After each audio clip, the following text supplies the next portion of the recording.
नमस्कार, news India देख रहे हैं आप। मैं हूं कुंदन जब्यार। इस वक्त की बड़ी खबर से बुलेटिन की शुरुआत करते हैं। बड़ी खबर है, कांग्रेस के प्रतिनिधिमंडल ने राष्ट्रपति से मुलाकात की है। अग्निपथ पर राष्ट्रपति को एक ज्ञापन सौंपा है। अग्निपथ योजना को युवा विरोधी कांग्रेस बता रही है। राष्ट्रपति से मुलाकात के दौरान कांग्रेस ने बताया कि यह युवा विरोधी योजना है। राष्ट्रपति को एक ज्ञापन भी कांग्रेस के प्रतिनिधिमंडल ने सौंपा है। अग्निपथ योजना गलत तरीके से बनाई गई, कांग्रेस का यह आरोप है और इससे जुड़ा हुआ एक ज्ञापन कांग्रेस के प्रतिनिधिमंडल ने राष्ट्रपति रामनाथ कोविंद को सौंपा है। इस वक्त की बड़ी खबर आपको बता रहे हैं। दरअसल अग्निपथ योजना का देश में विरोध हो रहा है। कांग्रेस ने भी आज अग्निपथ योजना और राहुल गांधी से ईडी के पूछताछ के विरोध में जबरदस्त विरोध प्रदर्शन किया। लेकिन इन सब के बीच कांग्रेस का एक प्रतिनिधिमंडल राष्ट्रपति से मुलाकात करने के लिए गया। राष्ट्रपति से मुलाकात हुई। राष्ट्रपति को कांग्रेस के प्रतिनिधिमंडल ने एक ज्ञापन सौंपा है जिसमें अग्निपथ योजना की बुराई बताई गई है। अग्निपथ योजना को गलत बताया गया है और कहा गया है कि यह योजना युवा विरोधी है। इस वक्त की बड़ी खबर आपको बता रहे हैं। राष्ट्रपति से मिला है कांग्रेस का प्रतिनिधिमंडल। रवि सदाफ हमारे सहयोगी फोन लाइन पर मौजूद हैं इस खबर पर बातचीत करने के लिए। रवि, इस ज्ञापन में और क्या क्या बताया है कांग्रेस के प्रतिनिधिमंडल ने और राष्ट्रपति से क्या उम्मीद कांग्रेस को? देखिए, राष्ट्रपति से कांग्रेस पार्टी को उम्मीद है और तीन बड़े इशू हैं जिसको लेकर कांग्रेस पार्टी का डेलीगेशन जो है राष्ट्रपति से मुलाकात किया है। पहला इशू है देश में चल रहे अग्निवीर अग्निपथ को लेकर आंदोलन पर कि भाई आप राष्ट्रपति तीनों सेना के अध्यक्ष हैं तो ऐसे में इस पर आपको संज्ञान लेना चाहिए। दूसरा विषय है दिल्ली पुलिस के अधिकारियों की बदसलूकी को लेकर कि सांसदों के साथ बदसलूकी हुई। दिल्ली पुलिस के अधिकारी जो है कांग्रेस दफ्तर के अंदर घुसे और कई नेताओं को हिरासत में लिया। तो एक बदसलूकी का बड़ा आरोप दिल्ली पुलिस के ऊपर कांग्रेस के डेलीगेशन ने लगाया है और कार्रवाई करने की मांग की गई है। तीसरा इशू है ईडी से जो राहुल गांधी की पूछताछ चल रही है उसको लेकर कि लगातार जिस तरह से ईडी पूछताछ कर रही है और चौथा दिन है और टाइम बहुत ज्यादा ईडी की तरफ से लगाया जा रहा है। तो एक शिकायत दर्ज कराई गई है कि हैरेस करने की कोशिश है, डराने की कोशिश है, तो इसे रोका जाए। तो तीन बड़े इशू को लेकर कांग्रेस पार्टी का जो डेलीगेशन है वो राष्ट्रपति से मिला और इनको आश्वासन राष्ट्रपति की तरफ से दी गई है कि उचित कार्रवाई राष्ट्रपति करेंगे। तो डेलीगेशन ने अपना जो मेमोरेंडम है वो राष्ट्रपति को सौंप दिया है। अब देखना होगा कि इस पे क्या राष्ट्रपति की तरफ से संज्ञान लिया जाता है, क्या कार्रवाई होता है, क्योंकि कांग्रेस पार्टी को अब उम्मीदें राष्ट्रपति से ही, क्योंकि जिस तरह से पिछले दिनों आपने देखा होगा कि लगातार कांग्रेस पार्टी मार्च करना चाह रही थी ईडी दफ्तर तक और आंदोलन करना चाह रही थी। कांग्रेस के नेताओं को दिल्ली पुलिस की तरफ से रोका जा रहा था, उन्हें हिरासत में लिया जा रहा था, चाहे वो सांसद हो, विधायक हो, पूर्व मंत्री हो, सभी को हिरासत में लिया गया था। तो एक बड़ा आरोप कांग्रेस पार्टी ने लगाया है बदसलूकी का कि दिल्ली पुलिस ने बदसलूकी की है सांसदों के साथ में। तो ऐसे में उन तमाम अधिकारियों के खिलाफ में एक्शन होना चाहिए। कुछ अधिकारियों का नाम भी इस मेमोरेंडम में रखा गया है दिल्ली पुलिस के अधिकारियों के खिलाफ में जिनके ऊपर कार्रवाई की कांग्रेस पार्टी मांग कर रही है। शुक्रिया रवि सदाफ इस खबर पर जानकारी देने के लिए। तो कांग्रेस का प्रतिनिधिमंडल मिला है राष्ट्रपति से। इस प्रतिनिधिमंडल ने तीन चीजों की शिकायत की है। जिस तरीके से दिल्ली पुलिस ने कांग्रेस के नेताओं के साथ बदसलूकी की, जिस तरीके से कांग्रेस के दफ्तर में दिल्ली पुलिस दाखिल हुई, वहां से कुछ लोगों को हिरासत में लिया गया, इसकी भी शिकायत की है। अग्निवीर योजना की शिकायत की है और राहुल गांधी से ईडी की चौथे दिन में पूछताछ जारी है। इसे बदले की कार्रवाई कांग्रेस का प्रतिनिधिमंडल बता रहे। इसकी भी शिकायत राष्ट्रपति से की है कांग्रेस के प्रतिनिधिमंडल ने। एक और बड़ी खबर आपको बताते हैं। मूसेवाला हत्याकांड केस से जुड़ी हुई बड़ी खबर है। मूसेवाला केस में 3 शूटर गिरफ्तार किए गए हैं। दिल्ली पुलिस की स्पेशल सेल ने गिरफ्तारी की है। हत्याकांड का मुख्य प्रियव्रत फौजी भी गिरफ्तार किया गया है। पुलिस ने गुजरात से इसे गिरफ्तार किया है। गोली चलाने वाला यह व्यक्ति बताया जा रहा है जिसने गोली चलाई थी सिद्धू मूसेवाला पर, उसे पुलिस ने गिरफ्तार किया है। दिल्ली पुलिस के स्पेशल सेल ने इसे गुजरात से पकड़ा है। पुलिस ने गिरफ्तार किया है 3 आरोपियों को। तस्वीरें हम आपको दिखा रहे हैं। दिल्ली पुलिस के स्पेशल सेल ने इन 3 आरोपियों को गिरफ्तार किया है। इसमें से एक आरोपी बताया जा रहा है प्रियव्रत फौजी, जो मुख्य हमलावर है। मुख्य प्रियव्रत फौजी जो है उसे भी पुलिस ने गिरफ्तार किया, जिसके बारे में बताया जा रहा है कि इसने सिद्धू मूसेवाले पे गोलियां चलाई। 6 लोगों ने वेपन्स यूज किए, फायरिंग करी, मल्टीपल राउंड्स फायर हुए, जिसका ऑलरेडी खाका जो है वो पंजाब पुलिस ने मीडिया के साथ शेयर किया है। तो जब इन्होंने देखा कि काफ़ी बुरी तरह से इन्होंने असॉल्ट कर दिया है और उनके बचने की संभावना नहीं है, तो ये उन दोनों गाड़ियों में वहाँ से वारदात को अंजाम देकर निकल गई। वारदात के बाद जो मन्नू था और रूपा थे, ये अलग चले गए। जो ये बाकी 4 लोग थे, ये बोलेरो में अलग गए। इनको केशव ने पिक किया। थोड़े किलोमीटर के बाद इन्होंने अपनी बोलेरो छोड़ दी। उसके बाद केशव ने इन्हें ट्रांसपोर्ट किया। वहाँ से फिर ये फतेहाबाद पहुँचे, कुछ दिन वहाँ रुके, फिर आगे भी इनकी कई जगह मूवमेंट रही। तो इस खबर पर बातचीत करने के लिए मेहुल हमारे सहयोगी फोन लाइन पर मौजूद हैं, उनसे हम बात। मेहुल हमारे साथ मौजूद हैं। मेहुल, किस तरीके से ये इतने दिनों तक बचते रहे, हमारे दर्शकों को बताएं किस तरीके से इन 3 आरोपियों को ट्रैप किया दिल्ली पुलिस के स्पेशल सेल ने?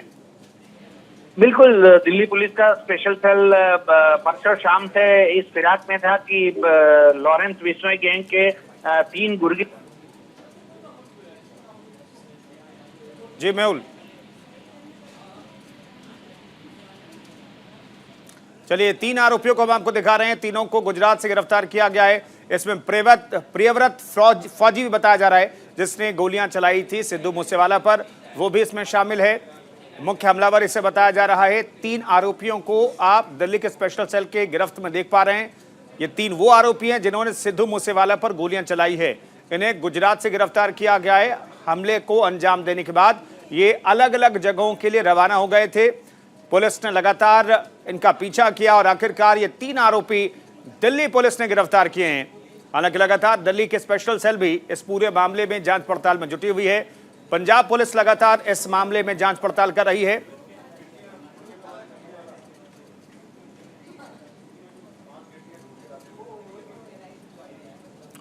चलिए फिलहाल आगे बढ़ते हैं। हिमाचल प्रदेश के सोलन में 2 केबल कारों में फंसे सभी लोगों को बचा लिया गया है, रेस्क्यू कर लिया गया है। ये रेस्क्यू ऑपरेशन तकरीबन 5 घंटों तक चला। आपको बता दें कि तकनीकी खराबी के चलते रोपवे हवा में फंस गया था। इस रोपवे में कुल 11 लोग सवार थे। इस पूरी घटना पर सीएम जयराम ठाकुर ने कहा है कि इस तरह के हादसे हिमाचल में होना चिंता का विषय है। फिलहाल हम आपको दिखा रहे रेस्क्यू ऑपरेशन को किस तरीके से अंजाम दिया गया है। देखिए, इंसिडेंट जो हुआ है वो चिंता का विषय है निश्चित रूप से, लेकिन सभी लोग 11 के 11 परिवार के सदस्य जो फंसे थे उन सबको रेस्क्यू कर दिया गया। ये हमारे लिए बड़ी संतोष की बात है। मौसम खराब होने की वजह से रेस्क्यू ऑपरेशन में थोड़ी कठिनाई जरूर आई, थोड़ी नहीं काफ़ी कठिनाई आई, क्योंकि बारिश हो रही थी और काफ़ी क्लाउड्स भी काफ़ी नीचे थे। लेकिन एनडीआरएफ की टीम को तुरंत मूव करवा दिया था और मैं खास तौर से अमित भाई जी का आभार व्यक्त करना चाहूँगा। विशेष तौर से उन्होंने तुरंत एनडीआरएफ की टीम को मूव करवाया और एयरफोर्स की टीम को भी उन्होंने रेस्क्यू ऑपरेशन के लिए बिल्कुल तैयार करके रखा था।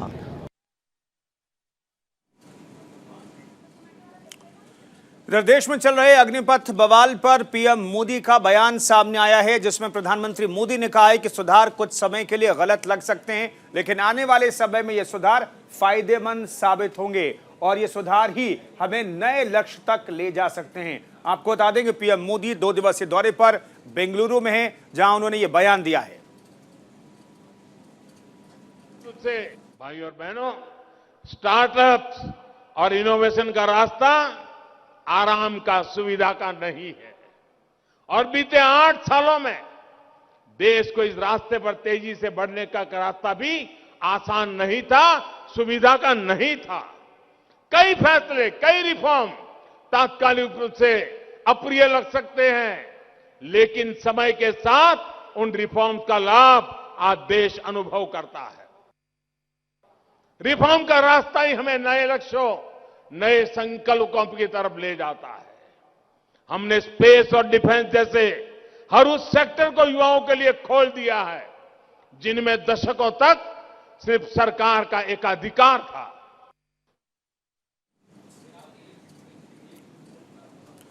इधर हिमाचल प्रदेश में अग्निपथ योजना का विरोध लगातार जारी है। आज जिला मुख्यालय नाहन में सीपीआई-एम कार्यकर्ताओं ने अग्निपथ योजना का विरोध किया। राष्ट्रपति को डीसी सिरमौर के जरिए ज्ञापन भेजा और अग्निपथ योजना को तुरंत रद्द करने की मांग भी की।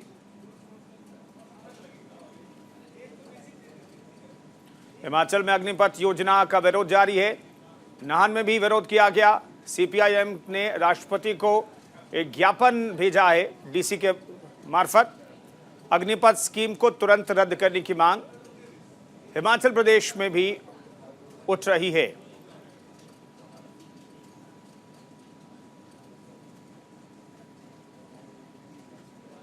फिलहाल हम आपको विरोध प्रदर्शन की कुछ तस्वीरें दिखा रहे हैं, जहां पर सीपीआईएम के कार्यकर्ताओं ने अपनी मांगों के समर्थन में जबरदस्त विरोध किया है। कुछ कार्यकर्ताओं को हिरासत में भी लिया गया।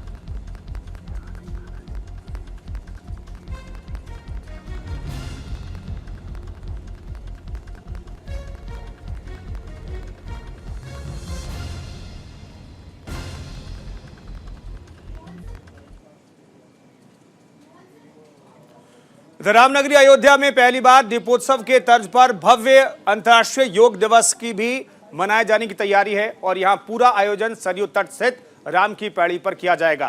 कार्यक्रम को भव्यता के साथ मनाए जाने के लिए पर्यावरण, वन एवं जलवायु मंत्रालय के साथ पतंजलि और जिला प्रशासन संयुक्त रूप से कार्य कर रहे हैं। पूरी राम की पैड़ी पर रेड कारपेट बिछाए गए हैं, जिस पर लगभग 5000 से अधिक लोग योग करेंगे। तो इस दौरान पूरे परिसर में साउंड की भी व्यवस्था की गई है। योग की जानकारी दिए जाने के साथ ही भगवान श्री राम के धुन भी यहां पर बजाए जाएंगे।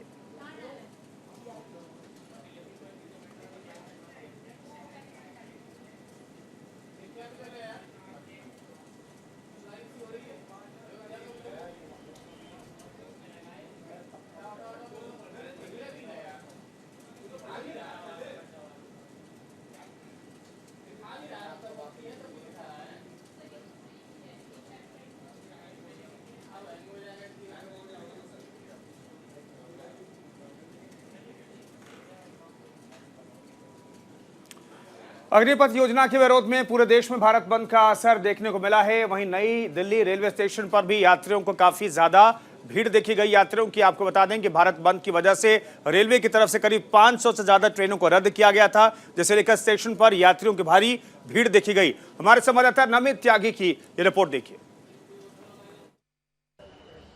अग्निपथ योजना के विरोध में आज पूरे देश के अंदर भारत बंद है, जिसको लेकर अगर हम दिल्ली की खासतौर पर बात करें तो नई दिल्ली रेलवे स्टेशन पर भी जो फोर्सेस की डिप्लॉयमेंट है वो की गई है। देख सकते हैं कि जो पैरामिलिट्री फोर्सेस के जवान हैं वो आपको यहां पर नजर आ जाएंगे। इसके अलावा बात करें तो जो आरपीएफ के जवान हैं उनको भी यहां पर तैनात किया गया है और साथ ही प्रदर्शनकारी रेलवे स्टेशन तक ना पहुंच सके, इसको लेकर भी खासी तैयारी जो है वो की गई है। इसके अलावा अगर हम बात करें तो जो अग्निवीर योजना के विरोध में आज पूरे देश में भारत बंद है, उसको लेकर रेलवे की तरफ से तकरीबन 500 से ज़्यादा जो ट्रेनें हैं उनको कैंसिल किया गया है। जिसके बाद ये तस्वीर नई दिल्ली रेलवे स्टेशन की है, जहां पर भारी संख्या में जो यात्री हैं वो यहां पर पहुंचे हैं। कुछ लोगों की ट्रेन लेट्स हैं तो कुछ लोगों की जो ट्रेनें हैं उनको रद्द कर दिया गया है। पहले जो डिस्प्ले लगी हो उस पर आपको दिखा दूं कि जो ट्रेनें हैं जो कैंसिल की गई हैं रेलवे की तरफ से, उनको यहाँ पर जो है दर्शाया जा रहा है ताकि जो यात्री यहाँ पर पहुँच रहे हैं उनको थोड़ी सी परेशानी ना हो।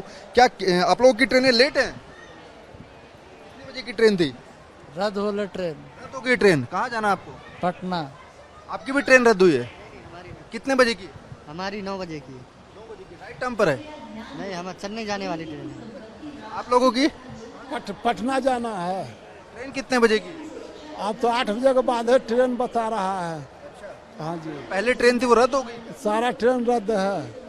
हाँ जी। देखिए ट्रेन रद्द है, इसी वजह से यहाँ पर देखिए भारी संख्या में जो लोग हैं ये व्यवस्था की गई है। जिन लोगों की ट्रेनें रद्द की गई हैं उनको जो है डिस्प्ले पर भी बताया जा रहा है। साथ ही साथ जो रेलवे मिनिस्ट्री की वेबसाइट है वहाँ पर भी डाला गया है कि कौन कौन सी ट्रेनें जो हैं वो रद्द की गई हैं। लेकिन अभी भी देखिए भारी संख्या में जो नई दिल्ली रेलवे स्टेशन पर लोग हैं वो काफ़ी ज़्यादा परेशान है। आपको कहाँ जाना है? बरेली। बरेली। कितने बजे की ट्रेन है? 4:30। 10:30। 4:30। 4:30 की। आप लोग? कालका जाना है। कालका जा रहे हैं। कितने बजे की ट्रेन? 5:15। राइट टाइम पर है? हाँ जी, राइट टाइम। चलिए कुछ लोग जो हैं वो उनकी ट्रेन जो है टाइम पर है, ऐसे में उन लोगों को ज़्यादा टेंशन नहीं है। लेकिन जिन लोगों की ट्रेनें रद्द हुई हैं खास तौर पर, क्योंकि आमतौर पर अगर हम नई दिल्ली रेलवे स्टेशन पर आते हैं तो इस तरीके का नज़ारा शायद देखने को नहीं मिलता, लेकिन रेलवे की तरफ से 500 से ज़्यादा ट्रेनें रद्द की गई हैं इस पूरे विरोध को देखते हुए। तो ऐसे में कुछ लोगों को, यात्रियों को खासा परेशानियों का सामना करना पड़ रहा है। कैमरा पर्सन आरब के साथ नमित त्यागी, न्यूज़ इंडिया, दिल्ली।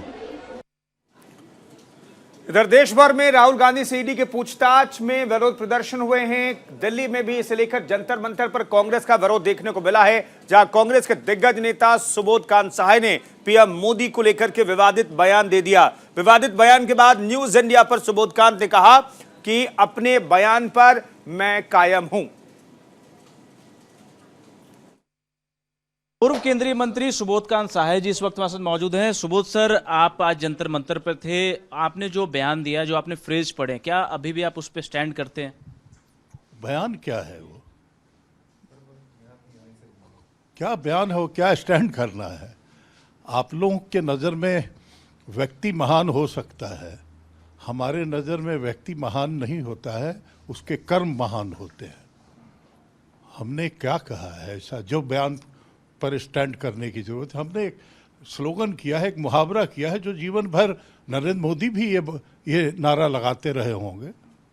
क्या नारा है आपका सुबोध सर? क्या आपके पास है? और वो नारा आप अगर नहीं याद किए हैं तो क्या कभी बचपन में छात्र नेतृत्व नहीं किया आपने? आप अभी उस मतलब नारे पे कायम है? आपको नहीं लगता है कि आप उस नारे को बैक करेंगे? क्योंकि कांग्रेस पार्टी की तरफ से बयान आ रहा है कि कांग्रेस पार्टी आपके बयान से ताल्लुक नहीं रखती है। बयान कोई पार्टी का थोड़े है, वो बयान मेरा है, क्योंकि बहुत सारे नारे वहाँ आ रहे थे। उस नारे में मेरा भी एक मुहावरा है, एक बयान है, एक कहावत है। हिटलर से आप जोड़ रहे हैं प्रधानमंत्री नरेंद्र मोदी को? आप समझते हैं तो तुलना कीजिए। बहुत बहुत शुक्रिया। तो ये पूर्व केंद्रीय मंत्री सुबोध कांत सहाय जो प्रधानमंत्री नरेंद्र मोदी को हिटलर से कहीं ना कहीं जोड़ रहे थे। कैमरामैन राम नरेश के साथ रवि सर्राफ, न्यूज इंडिया, दिल्ली। इधर लखनऊ में डिलीवरी बॉय के साथ शर्मनाक घटना सामने आई है, जहां डिलीवरी बॉय ने ग्राहक पर उसकी जाति पूछने का आरोप लगाया है। डिलीवरी बॉय का कहना है कि खाना देने से पहले उससे जाति पूछी गई और जब उसने अपनी जाति बताई तो ग्राहक ने ऑर्डर लेने से इनकार कर दिया। आज़ादी के 75 वर्ष पूरे होने के बाद भी जातिवाद का नाम खत्म होने का नाम नहीं ले रहा।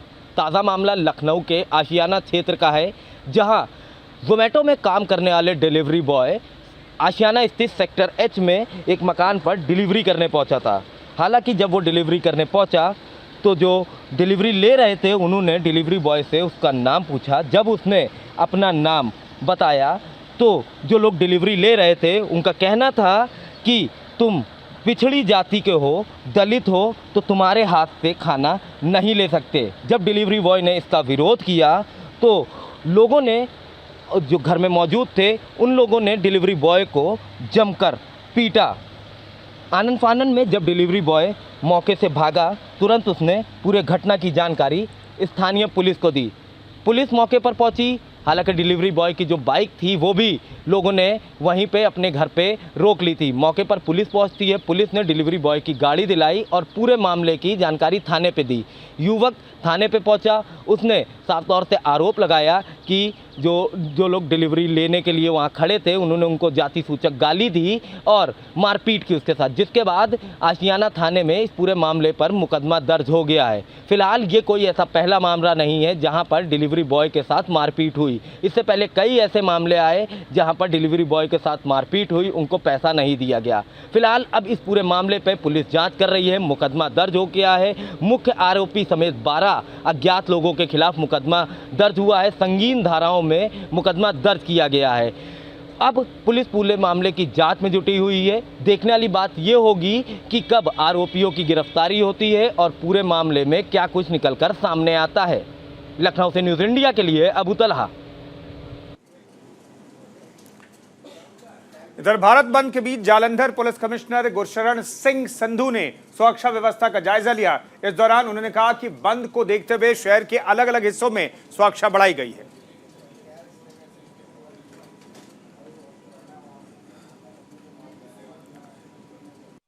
जो बंदोबस्त करते हैं और रूटीन च भी करते हैं, अज भी किए हुए ने, इस तरह ही चलता रहता है। साढ़े कोल कुछ फोर्स आती हैगी है बाहरों रूटीन के ਵੱਖ-ਵੱਖ मकसदों वास्ते, और इस मकसद वास्ते भी साढ़े कोल पुलिस आई है। नहीं, हर जिथे जिथे भी सानू लगता है कि सेंसिटिविटी हो सकती है, उत्थे असीं तैनाती की हुई है।